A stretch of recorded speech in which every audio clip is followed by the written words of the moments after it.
छत्रपती संभाजीनगर जिल्ह्यामध्ये स्थानिक स्वराज्य संस्थेच्या निवडणुका जाहीर झाल्या होत्या। त्या दिवसापासून प्रत्येक उमेदवार तळागाळातला गटातला हा उमेदवार एक महिन्यापासून आपल्या पक्षाच्या पक्षाच्या आदेशानुसार तो तळागाळात जाऊन पक्षाच्या बळकटीसाठी मतदारांकडे जाऊन आपला प्रचार करत होता। त्या प्रचारांतर्गत काही प्रभाग सिस्टम मध्ये आरक्षण सोडत ही रचना करण्यात आली महानगरपालिकेतर्फे।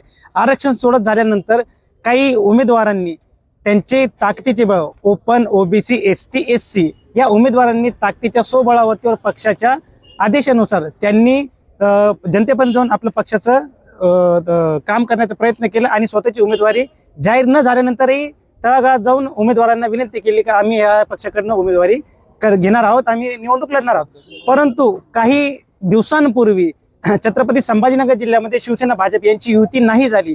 युती न झाल्याचं कारण अद्याप स्पष्ट झालेलं नाहीये। परंतु दिनांक 30 तारखेला ज्या दिवशी उमेदवारांनी अर्ज भरण्यासाठी 3, 4, 5 स्मार्ट सिटी या ठिकाणी आल्यानंतर उमेदवारी जाहीर झालेली नसताना काही उमेदवारांनी अपक्ष फॉर्म भरलेला आहे आणि काही उमेदवारांनी पक्षाच्या अंतर्गत बी फॉर्म देऊन उमेदवारी फॉर्म अर्ज भरलेला आहे। परंतु याच्यामध्ये माझा आक्षेप असा आहे की प्रभाग क्रमांक 4 मध्ये एक ओपन वार्ड आहे, एक एससी वार्ड आहे, एक ओबीसी महिला वार्ड आहे आणि एक एसटी पुरुष वार्ड आहे। एसटी पुरुष वार्ड असतानाही मी स्थानिकचा माझी आई 20 ते 22 वर्षापासून शिवसेना पक्षाचं काम करते। त्या गटातला प्रबल दावेदार मी एसटी कॅन्डिडेट असून माझ्या प्रभागामध्ये माझं मतदार यादीमध्ये सर्टिफाईड मध्ये माझं नाव आहे, माझे अनुमोदक, माझे सूचक माझ्या यादीमधले आहे, मला ते ओळखतात। मला ओळखीचे झाल्यानंतरही मला प्रभागामध्ये माझ्या प्रभाग क्रमांक 4 मध्ये मला सर्व चेहऱ्याने ओळखतात, नावाने ओळखतात। परंतु प्रभाग क्रमांक 4 मध्ये एसटी शिवसेना शिंदे गटाचे उमेदवार अमोल निकमजी साहेब यांना उमेदवारी जाहीर करण्यात आलेली आहे। माझ्या प्रभागामध्ये ज्यावेळेस अमोलजी निकम साहेब यांना एसटी कॅन्डिडेट कडनं उमेदवारी जाहीर करण्यात आलेली आहे पक्षाकडे, तर माझी काय चूक हे माझा प्रश्न विचारायचा सर्वात प्रथम मला। ज्या अर्थी जर कधी मी एसटी कॅन्डिडेट आहे, माझ्या 20 ते 22 वर्षापासून पक्षात काम करतेय, मी तळागाळातला कार्यकर्ता 10 ते 12 वर्षापासून काम करतोय। माझा मतदारसंघ 40 ते 41 हजार मतदारसंघ आहे, त्याच्यामध्ये 21,714 पुरुष आहे, 19,714 महिला आहेत।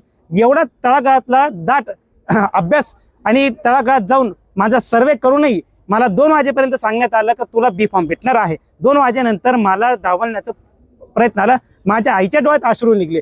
20 ते 22 वर्षाच्या पळ तिला हे भेटलं का? ST candidate doctor Babasaheb Ambedkar यांनी लिहिलेल्या संविधानानुसार IPC सेक्शन 32 मानवाचे मूलभूत अधिकार, या अधिकारानंतर मला अधिकार नाही का त्या एसटी कॅन्डिडेट म्हणून? शेड्यूल ट्राईब मध्ये मी येतो, मी आदिवासी अनुसूचित जमातीचा व्यक्ती आहे, मला तो अधिकार आहे। माझा हक्कातला ताटातला घास वडण्याचा प्रयत्न केलेला आहे। मला आपणास विनंती आहे, माझ्या प्रभाग क्रमांक 4 मधल्या सर्व सुजाण नागरिकांना विनंती आहे, ही निवडणूक तळागाळातल्या कार्यकर्त्याची आहे। ही निवडणूक तळागाळातल्या कार्यकर्त्याची निवडणूक जो व्यक्ती सुखदुःखात सोबत असतो, जो व्यक्ती तुम्हाला चेहऱ्याने नव्हे नावाने नव्हे, जो व्यक्ती तुमचा रात्री 1 वाजता कॉल उचलतो, जो व्यक्ती तुमच्या सुखात दुःखात, जो व्यक्ती तुमच्या प्रत्येक गोष्टीमध्ये सामील आहे, तशा व्यक्तीचा चेहरा बघून, तशा व्यक्तीचं नाव बघून तुम्ही मतदान करा। पैशाच्या अभावी तुम्ही मतदान नका करू, ही माझी आपणास विनंती आहे।